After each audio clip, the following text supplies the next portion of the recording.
Hello, welcome to another video. Today we're going to be talking about dehydrators. Why do we use a dehydrator, what dehydrator we use, and my other thoughts on it. So let's talk about that in this video.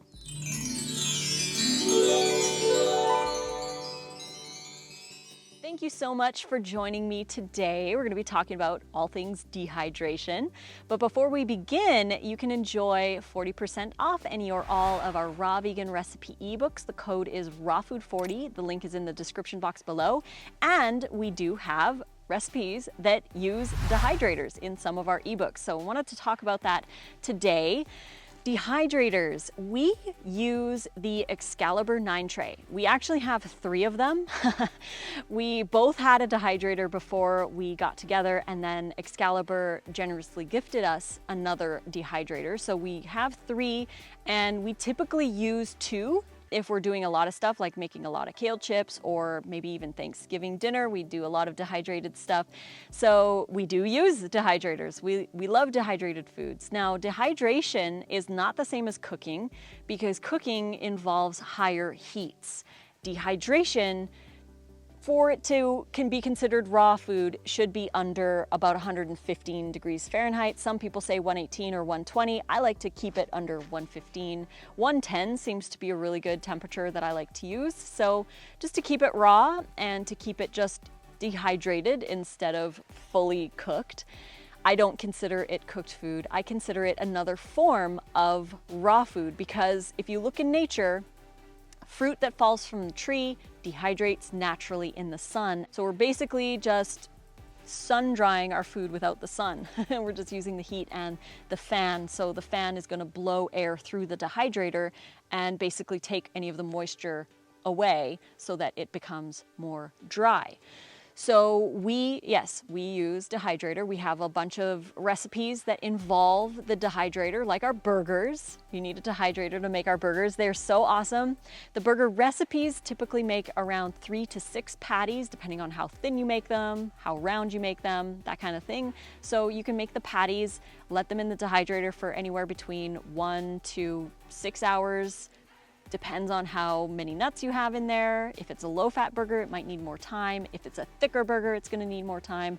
So there's different ways of using the dehydrator for the burgers based on the size that you make it. And then we have our raw tacos. We've got the taco grounds that go in the dehydrator. We've got raw appetizers in the party food ebook, the raw dehydrated fried pickles, or the pepper nori sticks. Those ones are so delicious. They're great to take camping and traveling.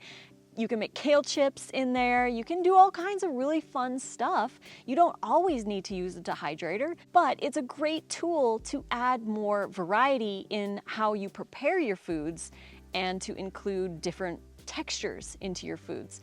So one of the things that we really love to use our dehydrator for is marinating our vegetables for things like soups, stews, or curries and chilies. We will marinate the vegetables in the dehydrator in a sauce until they are slightly dry, normally about an hour to 2 hours. So it's not like we're fully drying stuff. We're just kind of slightly drying it, and we're concentrating the flavors because when you release the water, the flavors are more concentrated. So we'll do that for a little bit of time, and then we use those ingredients in our soups, in our curries, in chilies. Or we just add it to a salad because it's a really nice different texture. And this is part of like the ramen or the ginger belief. Those recipes can be found in Meal Plan 2. The ginger belief is one of our absolute favorite recipes. It does take a little bit of prep, but it is one of those ones that we will make on special occasions because it is a top favorite of ours. But the ramen is really easy to make. That's another one of our go-to kind of like fallback 5 recipes. We will just chop mushrooms, onions, broccoli, bell peppers, that kind of thing, and then marinate it in a sauce in the dehydrator. You can choose any sauce you want. It can be coconut aminos and garlic and lemon juice or whatever. I've got some recipes in my ebooks. And you pour it onto the solid tray, put it in the dehydrator for about an hour or 2, and then add it on top of cucumber noodles or a salad, or you could add it to a wrap. We also add it to marinara sauce to make like a chunky marinara, and then we put that on cucumber or zucchini noodles. The dehydrator is a really cool, versatile tool to, again, adding more variety in how you prep your raw foods to make it a little bit more interesting. Now, when it comes to the dehydrator itself, I used 3 cheaper dehydrators before I actually bought my Excalibur. I am so happy with our Excalibur dehydrators. I've had mine for, I'm gonna say about 6 years now, maybe 6.5, and no problems with it. It's perfect. I love it so much, and it hasn't broken down. It's come with me everywhere I go. It's amazing. But I did, like I said, have 3 dehydrators before that one that broke on me. So the 3 cheap ones I had all had like the stacking trays, and they had a hole in the center with a fan on the bottom. Now, yeah, you could use these dehydrators for sure, but there are some limiting things about these dehydrators that I'm so glad that I don't have one, because I love the Excalibur. The stacking trays are limited in space. So because you're stacking them, you only have a certain amount of space in each one. It's really great for dehydrating like banana slices or apple slices or something flat. It's not so great for dehydrating things like stuffed mushrooms or kale chips, for example. We need more space to get those into the dehydrator, and the limited space with the stacking trays just doesn't work for me and for most raw foodies. That's why I like the Excalibur, because you can actually pull the trays out of the dehydrator and have more space so that you can fit bigger things in. Another thing that I didn't like about the stacking ones is that there's a hole in the middle, so you can't actually pour a full circle. Like if you're making wraps or say a raw pizza crust, there's a hole in the middle because we need the fan, the airflow. So you have to make like a donut-shaped pizza, which doesn't really always work, and you can't use it for a wrap. You could probably make like fruit roll-ups or whatever with those, but that's another reason why I like the pull-out trays. They're big square trays where you can pour a huge amount of your sauce or whatever, your wrap recipe, and then you can dehydrate the entire thing so it's one big circle for a wrap or a pizza crust. The other thing that I don't like about the stacking trays is the hole in the center where the fan is. If the trays are dripping, like if you put something with liquid on it and you don't have it quite sealed off with like a silicone tray, which they typically don't have. I'm not sure now because I haven't looked. I don't have a stacking tray, so I don't know. But I actually bought silicone trays and I cut a hole in the center and I cut them into a circle so that they would sit on those stacking trays, so I could do things like the ramen or marinate vegetables in a sauce. So the sauce didn't drip, but the sauce still kind of dripped down the center, or you get crumbs of stuff and it gets stuck in the fan at the bottom of the dehydrator. And this caused a lot of problems, which is probably the main reason why my dehydrators in the past, the cheap ones, stopped working, because the fan would get too sticky or break or what have you. The airflow wasn't that great because the trays were so close together. So those are just things that I didn't like about those cheaper stacking round dehydrators, and why I love the Excalibur so much, because again, you can pull out the trays, you've got more room. The fan is actually on the side, so you're not gonna drop like crumbs and stuff. You can clean the bottom of the dehydrator from all the crumbs and anything that drips, and you can buy like perfectly square silicone mats that actually go on the tray, and you can put your more wet ingredients or make wraps, because they peel off those silicone trays really nicely, and you can have beautiful round awesome wraps. So again, Excalibur is the one that I like. I know there's other brands out there that have pull-out trays. There's some stainless steel ones. Excalibur has some stainless steel ones as well.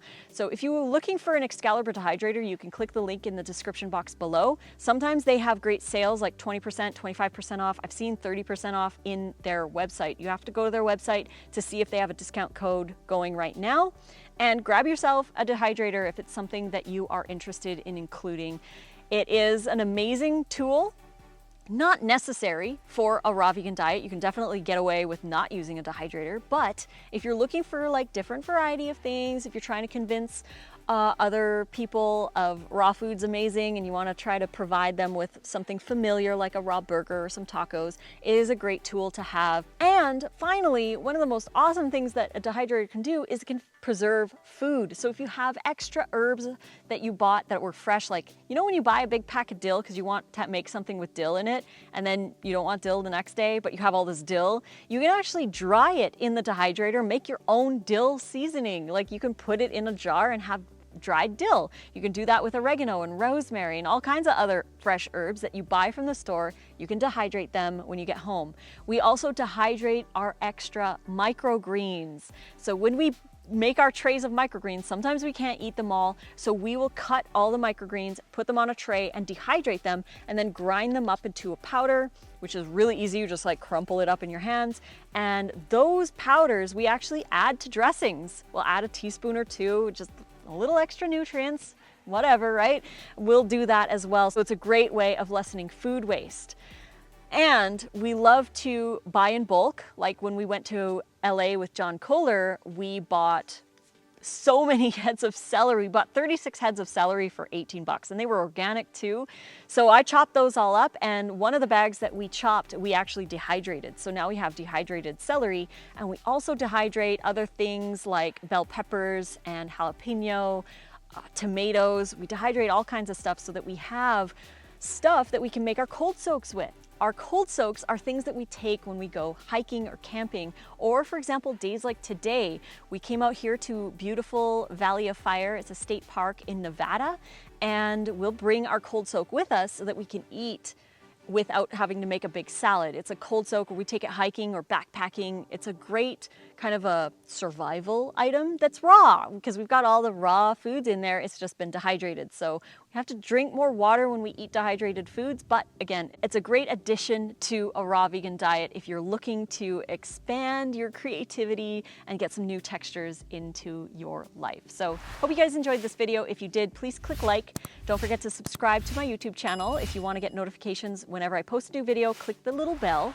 And enjoy 40% off any or all of our raw vegan recipe ebooks. The code is rawfood40. There's over 700 recipes across all of our ebooks, and everything is 40% off. So go click the link in the description box below, as well as the link for the Excaliburs. That's in there too. So thank you again for joining me.